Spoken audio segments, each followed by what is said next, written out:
bersamamu.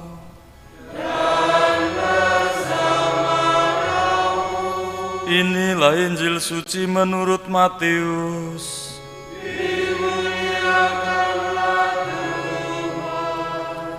Pada suatu hari Yesus berkata kepada ahli-ahli Taurat dan orang-orang Farisi, "Celakalah kalian, hai ahli-ahli Taurat dan orang-orang Farisi, hai kalian orang-orang munafik, karena kalian menutup pintu kerajaan surga di depan orang, sebab kalian sendiri tidak masuk dan kalian merintangi mereka yang berusaha masuk. Celakalah kalian, ahli-ahli Taurat dan orang-orang Farisi, hai kalian orang-orang munafik, sebab kalian menelan rumah janda-janda sementara mengelabui indera orang dengan doa yang panjang-panjang. Sebab itu kalian pasti akan menerima hukuman yang lebih berat.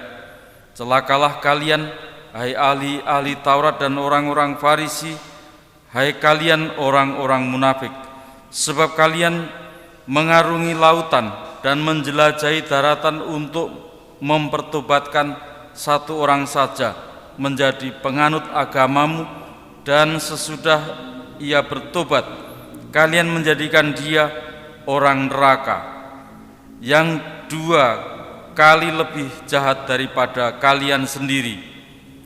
Celakalah kalian, hai pemimpin-pemimpin buta, yang berkata, bila bersumpah demi bait suci, sumpah itu tidak sah, tetapi bersumpah demi emas bait suci, sumpah itu mengikat. Hai kalian orang-orang bodoh dan orang-orang buta, manakah yang lebih penting, emas atau bait suci yang menguduskan emas itu? Dan kalian berkata, bila bersumpah demi mezbah, sumpah itu tidak sah, tetapi bersumpah demi persembahan yang ada di atasnya, sumpah itu mengikat. Hai kalian orang-orang buta, manakah lebih penting, persembahan atau mezbah yang menguduskan persembahan itu? Karena itu, barang siapa bersumpah demi mezbah, ia bersumpah demi mezbah dan juga demi segala sesuatu yang terletak di atasnya.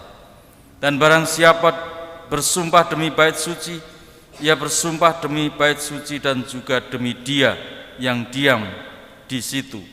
Dan barang siapa bersumpah demi surga, ia bersumpah demi tahta Allah dan juga demi Dia yang bersemayam di atasnya." Demikianlah sabda Tuhan. Terpujilah Kristus. Bapak saudara sekalian,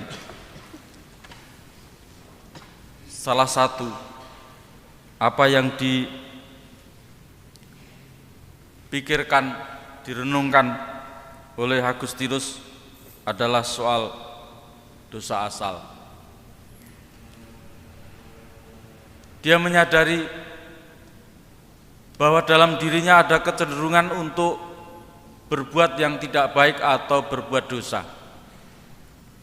Dan ia mencintai perbuatan itu bukan demi hasilnya, tetapi karena ada dalam dirinya ada gerakan, ada dorongan untuk berbuat yang tidak baik. Itulah yang salah satu dia sukai dalam kehidupan kegelapannya sebelum dia sampai umur 19 tahun.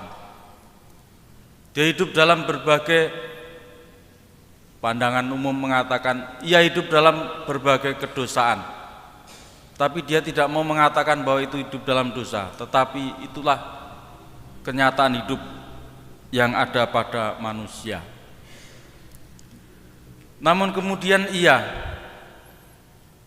berkat doa ibunya Monica dan juga pengajaran-pengajaran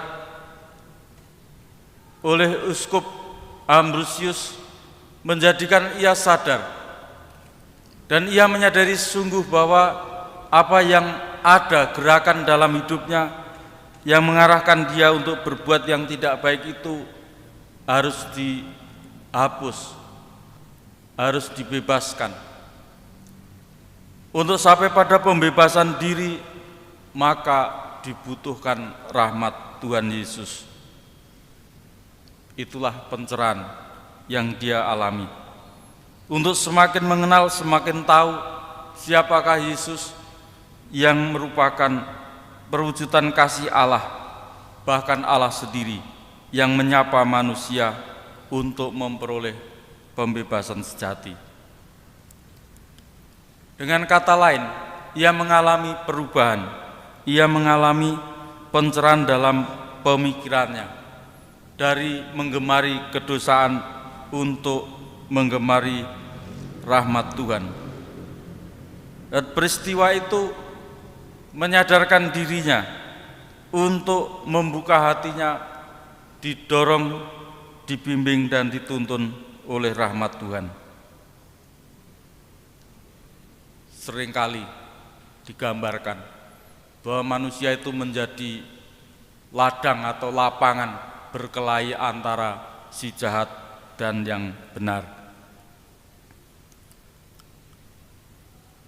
Manusia bukan lalu diam saja, tetapi mesti harus memilih manakah yang harus ia ikuti, manakah yang harus ia yakini, dan dia kemudian tidak hanya ikut lagi tetapi menjadi pelaku, yakni kebenaran.